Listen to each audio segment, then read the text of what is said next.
just take over for him. I'm the project manager for the countywide 911 dispatch center.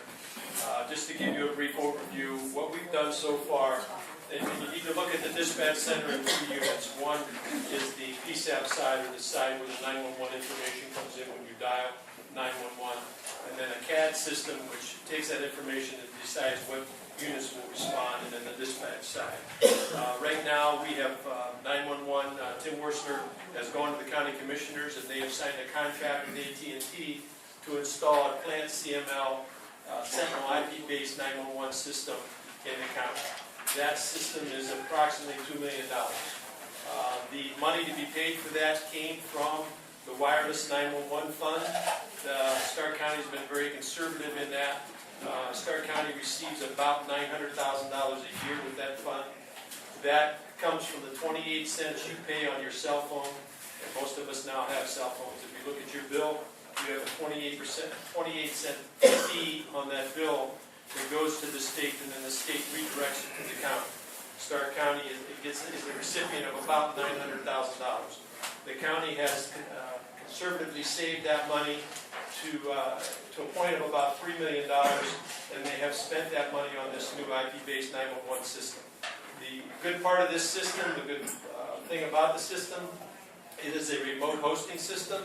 That means that every dispatch center that exists today, before they consolidate, is going to be able to receive their telephone calls, and they are going to be, since it's an IP-based, and we're going on an MPLS system, which is that cloud out there, all of them will be able to get their own 911 calls.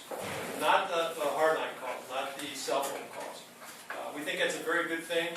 So all the counties, all the dispatch centers in the county, except for one, has agreed to take that equipment. Again, that equipment is about $2 million. We're also going into one mapping system with DDTI. What that means is that we're going to have a map up there. When that phone call comes in through 911, it'll populate on that map. Once it populates on that map, our CAD system will pick it up and tell the dispatcher who responds to that, whether it's in Perry or Canton Township or Canton, Massillon. That CAD system will tell them who will respond. And that's the next aspect of what we're doing is the CAD system, which is a computer-aided dispatching system. We have hired a consultant, RCC Consultants, who is designing the RFP to go out for a vendor to design a countywide CAD system. That CAD system will be about $1.5 million. Part of the fee that we're paying for our consultant came from the Efficiency GovNow grant. We received a $100,000 grant. So we were fortunate enough to get a grant to help pay for our consultant. And that's the CAD side. And again, that CAD side will entail every public safety unit in Stark County. And once the 911 call comes in, it populates on the map, the CAD system will pick it up and say, okay, these are the units that are to respond to there, and then the dispatcher will be able to dispatch off the radio side. The radio side is the third part of that. Right now, our dispatch center, our new dispatch center, will be able to dispatch all the frequencies in the county. It will not just dispatch 800. It will dispatch UHF, DHF, all of the units, all of the frequencies that the county uses. It will not be restricted to one. I say that because there are some, I do agree that we should have one radio system, and there's one radio system out there. Since the county and the city have merged, there is one radio system out there that everybody can get onto that radio system for a fee. We are saying that you don't have to be on that radio system to be a part of the dispatch center. So that's that money that comes from the CAD and comes for the dispatching is part of the $2.75 million that's sitting in the county commissioners, not encumbered, but appropriated by it in the county commissioners fund.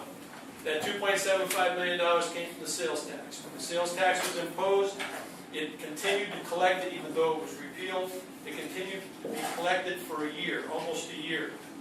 The 911 was 1/2% of that went to the 911 fund. That fund should have been $5.2 million. The 911 Governance Board agreed that once the sales tax was collected in 2009, that anything collected after that can go back into the county's coffers. So we should have or could have received $5.2 million, but we did not. And the 2.75 was sufficient for capital expenditures to build this countywide 911 system.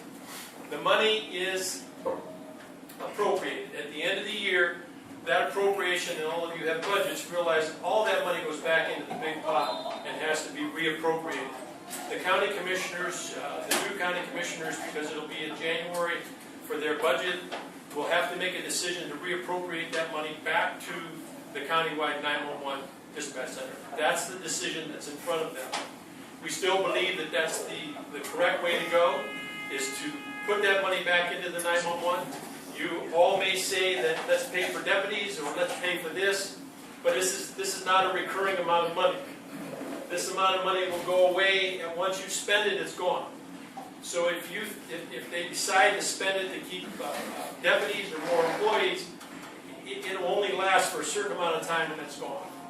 We believe it's a better appropriation and encumbrance to put it toward the county 911 because we believe, and I believe, that it's a better system, and the system will be more efficient and cost effective for the county. I can get into a lot more detail, but I think you have a more important topic to talk about. So I will, let me just say this, and I've talked to the representative. The 28 cents that we're talking about that's on your cell phone sunsets in 2012. So we have to make a pitch, no matter what we do, that money continues and maybe even increases. And that's up to us to go to our legislators and try to get that to continue on. The 1/10 of a mill levy that you all pay right now for 911, that money goes to Tim Wersler to support the countywide Stark County call center. That money needs to continue also because that would be put into the pot to continue to pay for dispatchers. That sunsets in 2012. The sales tax 0.25% sunsets in 2011. So there's a lot of big tax issues that are coming up that we need a lot of support on. And I'm not going to get into the sales tax, that 0.25% sales tax. You all see that. So we've got a lot of things ahead of us that we need to continue to